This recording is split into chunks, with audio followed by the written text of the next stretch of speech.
myself. Alright, Lotus versus CLG, game number 2, loading up here on the teleport map. Thankfully we did get the same map. And Vero is a Pankuga main, so I'm definitely going to keep an eye on the boxer as much as I can for this one. Wershin playing the double range, Lua Merope, I'm very familiar with that combo. Ghost Widow making an appearance. Ghost Widow did actually eat a ban in the first game, so we'll see if that was justified or not as we get into game number 2 here.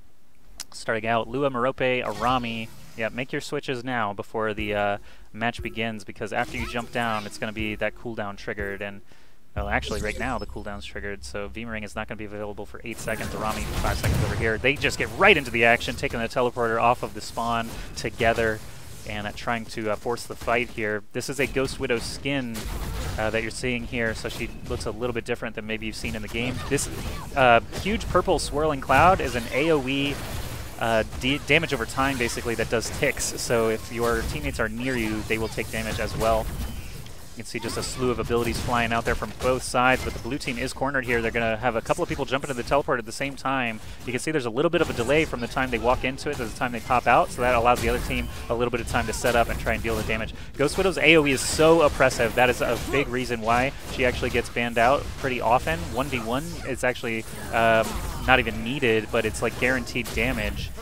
So we've got HotshotGG on the run, does make the swap. Statesman eating that damage over time, and he's getting cornered, but the teleport out allows him to stay alive. It looks like someone was actually killed off there on the side of Lotus. CLG taking an early lead 1-0. Vero about half health on Pankuga. I think he's got half health on V-Ring too. No teleporter available.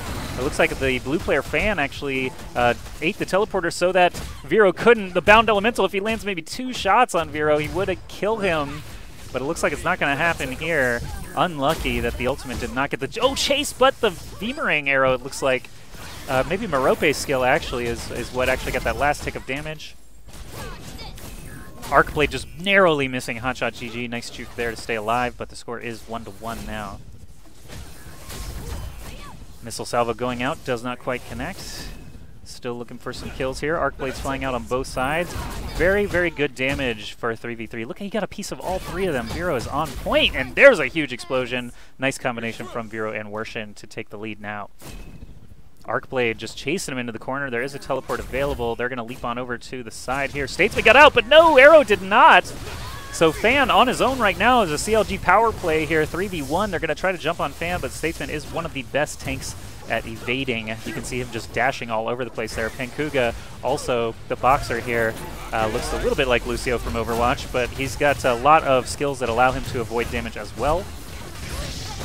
There's a Jinsoyun ult out there. It will stun anyone who touches the sides, and Vero did touch the side. He got stunned there just for a minute, but did not get blown up. Unable to really capitalize on that. Wershin does get taken out, though, on the top of the screen. And Vero backs out of there with the teleporter. HotshotGG just trapped over here as Ghost Widow. He's going to reset and get that full health, though. So CLG still at a slight advantage. Nice missile salvo from Merope. Arrow doing a good job cleaning up. And suddenly Lotus are in the lead. I was going to say CLG could ride their HP advantage getting back into the match, but HotshotGG already getting into the action. Needs to escape with his Ghost Widow ability. Lua ultimate goes out, catches 2. Beamerang follow-up, and huge amounts of damage pouring into the corner here. Arrow is in big trouble. Fan jumps in there just to try to buy some space. Jinsoyun dodging that snare there with her right click. Vero trying to find his angle. Missile salvo comes out. Arrow and Fan super duper low, though. Wershin coming in as the Merope, able to pour in a bunch of damage. One missile salvo would kill pretty much anyone on the team, and he does actually get the kill. That's a team kill. Annihilated is when all 3 members of the team are dead at the same time. And CLG, despite dropping the ball maybe a little bit, losing their lead 4-3, have just suddenly fought right back into this. Some excellent long-range attacks. Ghost Widow's basically the bait, it feels like. She does have an escape ability where she turns into 4 ghosts, and the enemy team can't see which one is actually Hotshot. They can make their best guess, but as spectators, we're able to see it. So just keep that in mind when you see the red-haired lady split up into 4 pieces. The enemy team does not actually see where he goes, but we do. A huge AoE on that DOT now. You see the ghosts again that I was talking about. Also the ghosts, I believe, do a little bit of damage when they explode, so if you chase down the wrong one, you're going to get punched in the face a little bit by it. HotshotGG Trying to land some BOTs. Oh, a Rami swap, though, means that he's going to get taken down 6-5. Now Fan uses his Statesman ultimate. He's ranged, or excuse me, his attacks become ranged when he does this. Vero, nice at jukes there with the Boxer Pankuga again, and they stay alive really well. 30 seconds. This actually could end in a draw if they find someone to blow up. Arrow in a little bit of trouble, makes the swap at a perfect time, though. Jinsoyeon ult out again. HotshotGG being very careful not to touch the sides. Vero just dancing around in there again. You are fine if you just don't touch the sides. You can actually, in fact, hop over it. But there is another team wipe. Oh my goodness. Just lots of consistent damage coming in from CLG. They take a 9-5 lead, and they will now lead the series 2-0. It is a BO5, though, so Lotus are not out of it yet. You can see the power of Ghost Widow on that with the giant AoE ticks of damage. Let's see what the damage dealt is like. In fact, Hotshot 16k, Vero 19k with the Pankuga Veemering. Veemering arc blades were nasty that game. Good stuff, good stuff. All right, so CLG will get the first ban for game number 3.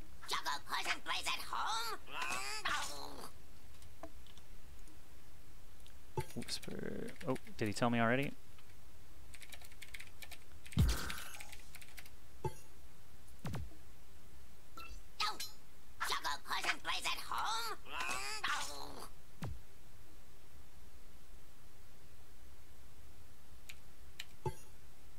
We ban Tulam, Whisper Arrow. They ban Tulam. Who you ban? Vita? Vita is a support that has an AoE stun around her. Think about Zeratul Void Prison from Heroes of the Storm, but it heals your allies. Veemering. Okay. Whisper Vero. They ban Veemering.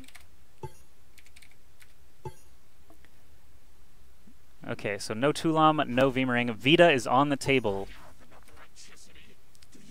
for game number 3. CLG HotshotGG did actually hover it earlier in a match where it was actually banned out, so perhaps he will be taking it. Yes, insta take the Vita there.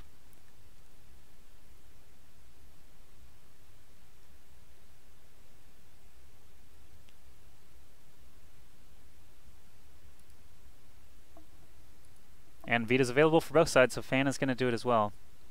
Should ban Ghost Widow. There was a ban on Ghost Widow in game number 1, but Hotshot taking 2 masters that were previously banned.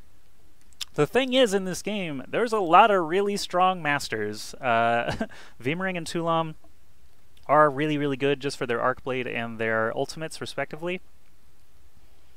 Tulam is a great initiator and can just cause a team wipe by himself, or at least initiate one. I'm going to take a quick drink here while we finish up the picks and load screen.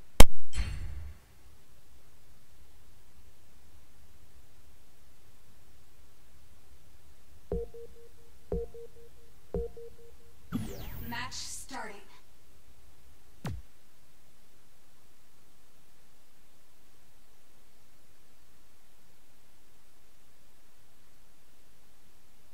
And now we're going to see the only stage that we haven't been on yet for the stream today. I've been calling it the Penta Industries, or Penta Industrial Park. So there's no stealth brush that you can take. Health packs do spawn. A resource returning item spawns in the middle, so they can battle over it. But the important thing about this map is that line of sight blockers will rise and fall. They'll basically be walls that go up and down over the course of the map. So it changes the terrain just a little bit as far as skill shots and things. There's no teleporters on this map either. So it's pretty much straightforward, you know, no hiding, no teleporting away, battle arena. And CLG already with a 2-0 lead. This is a best of 5 series, keep in mind. So we'll see what they're able to do as we get out the gates here. Arami, Inouin, and Statesman on one side. It looks like we've got Lua, Ghost Widow, and a Cat over on the other side. Cat is a support, this little dude here, but he's very tanky. HotshotGG, these auto attacks can do quite a bit of damage here from the Ghost Widow. It's kind of funny that I say the word auto attacks just because it's held over from other MOBAs, but they're not auto attacks. They're all aimed skill shots in this game. You have WASD movement. You can't just click on someone and damage them for sure, unless your skill does that. Hotshot getting cornered very quickly there. Barely gets the swap in time to Ghost Widow. That huge AoE dot, though. Damon's just sitting in it. That's unfortunate. A little bit of damage onto Fan from the exploding Ghost as well. Suzuka's here with Cloak. Keep an eye on this blue-haired, red suit lady. She is essentially a rogue, very similar to Katarina from League of Legends, if you're familiar. Able to jump on someone and ultimate them for a ton of damage all at one time. Here we go. HotshotGG lands the Ghost Widow dot onto Damon. A sheep goes out as well, but Wershin gets the kill on Arrow first. That Inouen Pankuga combo is going to get removed from the fight temporarily. Missile salvo goes out. Damon in a little bit of trouble here, getting quite low. Merope loves this situation where she can just send in those rockets into a narrow space. Vero swapping over to Pankuga. I did mention earlier that he is a Pankuga main. He loves this boxer character. He feels that he's got actually the most difficult master in the game, but that means that he has an incredibly high skill ceiling and can be very punishing if you don't know what you're doing against him. Only a few masters really can lock down a Pankuga very easily. Merope ult goes out. Looks like it did about 700 to 800 damage there. Fan launching the Haymaker just to push them off the high ground. Looks like Damon's in a little bit of trouble here in the back as Vita, but he's going to be safe for now. Fan getting very, very low on the Suzuka. If he takes even one tick of damage, he's going to be done for. Pankuga just punching blindly, trying to get to him. Vita's going to ult to bring Fan back up on HP. You can see that stun that I was talking about, very, very powerful in this game. Wershin getting knocked up and taken down by Arrow, and Lotus suddenly taking a lead. Vero gets popped down as well, and suddenly Lotus fighting it right back in here. TK Breezy in the chat, what's up, my man? How you doing?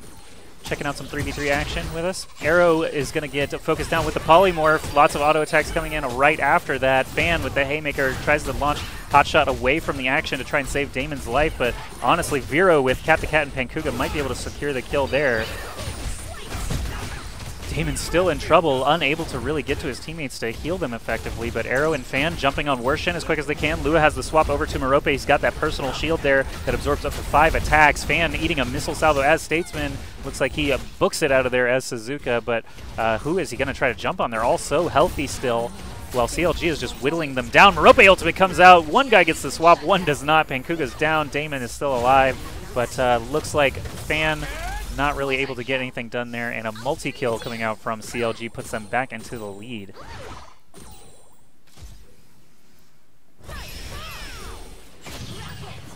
Huge shrapnel rocket. Great ability here in pretty much any mode from Lua there on Wershin, or Wershin on Lua, excuse me. Cat the Cat in his box, invisible. If I fits, I sits is the name of that ability, actually. Inouen launching her ultimate actually does not get a ton of damage out of it. There was an expose on Lua, but she's still about 25–30% health. Vero in maybe a little bit of trouble here, but Cat the Cat does have some nice survivability, and the Vita ultimate again, ticking everyone's health back up.